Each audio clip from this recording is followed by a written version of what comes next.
په کابل ښار کې د زنبورکشا د دیوال چې تاریخي مخینه یې 1400 کلونو ته رسیږي عجیبه کیسه. د کابل شیر دروازې شاوخوا سیمه کې د زنبورکشا په واکمنۍ کې هغه خپلو کسانو ته امر وکړ چې د غره د پاسه د هغه د امنیت په خاطر دیوال پورته کړي او د سیمې خلکو نه په وړیا توګه کار واخلي. هر څوک به چې د کار ستړی او توان به یې نه درلود بې له ځنډه به یې په دیوال کې خښ کړ او نورو به ورته کتل.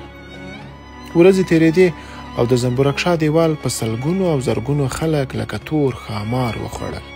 بله ورځ د یو بل ځوان چې نوی کوژدن شوی و په یاد دیوال کې د کار کولو نوبت راغی. میرمن یې ورته وویل چې زه هم در سره ځم.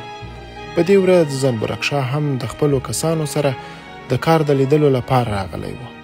په حیرانتیا سره یې ولیدل چې یوه ښځه هم د دیوال په سر ولاړه ده. غږ یې پرې وکړ، ته څوک یې او دلته د نارینهو په منځ کې څه کوې؟ هغې ورته وویل زه خو دلته غیر له تا بل نارینه نه ګورم. که دا نارینه وای ژوندي به نه ښخېدل. د خبرې سره سم یې په زنبورکشا د تیږې ګزار وکړ او ځای پر ځای یې پر ځمکه راوویشت او ویې واژه.